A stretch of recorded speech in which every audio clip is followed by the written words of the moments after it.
जिस विषय को लेकर के यहाँ इकट्ठा हुए हैं सर्वविदित है और हम सब लोगों को पता है कि हरियाणा के अंदर 10 साल से वो सरकार है जिसको लाने के लिए हम अनेक वर्षों से मेहनत कर रहे थे, अपना खून पसीना बहा रहे थे, लड़ रहे थे, संघर्ष कर रहे थे और केस मुकदमे झेल रहे थे।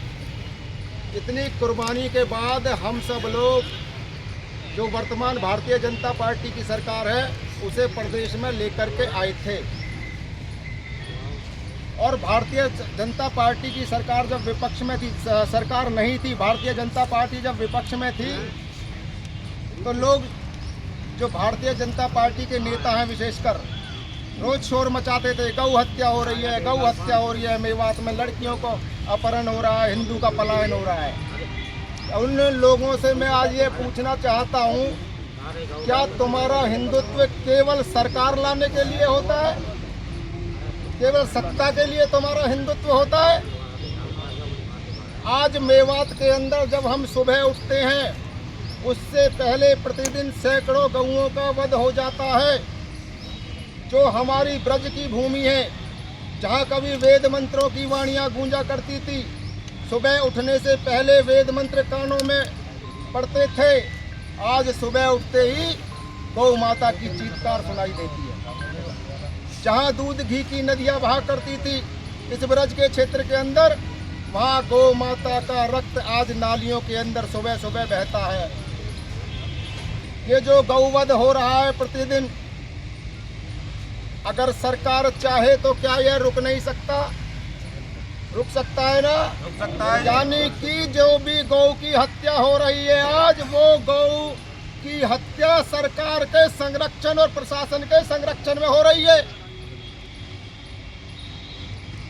जो गौ भक्त जो विपक्ष में रह करके गौ की बात करते थे, गौ रक्षा के लिए काम करते थे, इन्हीं लोगों को अच्छे लगते थे। लेकिन जब गौ भक्त आज गौ की रक्षा के लिए सड़क पर निकलता है तो उनको इन सरकार के नेता और प्रधानमंत्री के द्वारा गुंडा बोला जाता है। जब गौ भक्त सड़कों पर निकलता है तो उसे मुकदमे बना करके जेल में डाल दिया जाता है।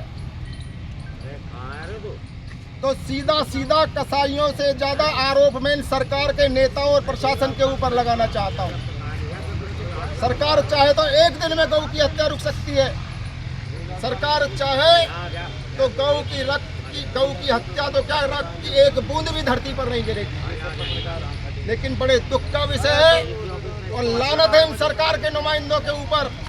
लेकिन मित्रों, मैं एक बात और कहना तो इन सब में हमारा ही दोष है। दो धेले के बीजेपी के पदाधिकारियों को हमारे लोग जाकर के फूलों के गुलदस्ते भेंट करते हैं। अपने आप को हिंदू नेता कहने वाले इनके पैरों में जाकर के नाक रगड़ते हैं, बिना मांगे इनको समर्थन देते हैं।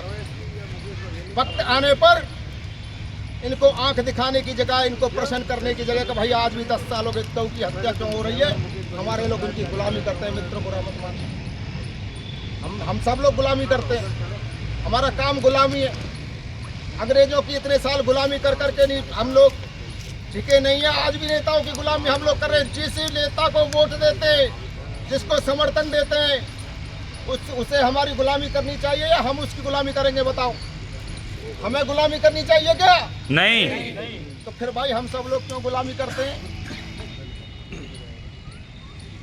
एक तो सारा पुलिस प्रशासन भ्रष्ट होता है, पुलिस की मर्जी के बिना पत्ता भी नहीं हिल सकता, एक पेंसिल नहीं खो सकती बच्चे की। सारा प्रशासन जो तस्करी गौ की होती है, सब लोग पैसे लेते हैं। जब उनके पैसों में खलल पड़ता है, जब गौ रक्षक उनको रोकते हैं, तब गौ रक्षकों को पकड़ने का ये लोग काम करते हैं। और एक पुलिस अफसर जो गौ की रक्षा के लिए काम कर रहा है, अपनी ड्यूटी पूरी तरह से निभा रहा है, उस गौ रक्षक को जेल में डाल दिया जाता है। जो लोग गौ की रक्षा के लिए निकलते हैं, उनकी चोटियां पकड़ करके मारा जाता है हरियाणा के अंदर। हम कोई बंगाल की बात तो नहीं कर रहे, वो हरियाणा। जब पिछले साल आप लोगों ने देखा मेवात के अंदर क्या हुआ, सब कुछ प्रायोजित था। सीएम के पास इनपुट थे कि मेवात के अंदर कटरा के ऊपर हमला होगा। सीआईडी के लोग कहते थे हमने कई बार बता रखा है कि हमला होगा। हमले की संभावना है, फिर जाकर के सिक्योरिटी नहीं। सरकार बिल्कुल भी संवेदनशील हिंदू के प्रति नहीं है, समझ लेना। केंद्र सरकार चाहे तो आज भी बंगाल के अंदर हिंसा रुक सकती है, 356 का प्रयोग करके ममता बनर्जी को वहां से हटाया जा सकता है। जय श्री राम। कांग्रेस की सरकारों ने कई बार सरकारें हटाई हैं। जब हिंदू मर रहा है तो उस 356 का प्रयोग किस लिए का संविधान भैया? संविधान कहता है 356 लगाओ। आज गऊ काटी जा रही है। 30 साल 35 साल के बाद वो समय आने वाला है। मैं राजनेताओं को सभी को बता देना चाहता हूँ, मोदी सुन ले, राहुल सुन ले, अखिलेश सुन ले, जब तक हिंदू मजबूत है, हिंदू जब तक बहुमत में है, तब तक तुम्हारी चलने वाली है। जिस दिन हिंदुओं का बहुमत यहाँ इस देश के अंदर खत्म हो गया, ना तुम्हारी सरकार रहेगी, ना सत्ता रहेगी, ना तुम MP रहोगे, ना MLA रहोगे। सरकार किसकी रहेगी? किसी हिंदू पार्टी की नहीं रहेगी। सरकार रहेगी MIM की रहेगी, मुस्लिम लीग की रहेगी, तब जमायत इस्लामी की रहेगी। ना भाजपा की सरकार रहने वाली है, ना सपा की रहने वाली है।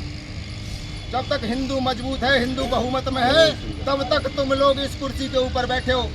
आज हिंदू के ऊपर कुठाराघात कर रहे हो, गौ माता के ऊपर कुठाराघात कर रहे हो। तो ये सुन ले कान खोल करके, ये नेता जो हिंदू वोट देना जानता है, वो हिंदू तुम्हारे खिलाफ सड़क पर उतर करके तुम्हारी कुर्सी को खींचना भी जानता है। जय श्री राम।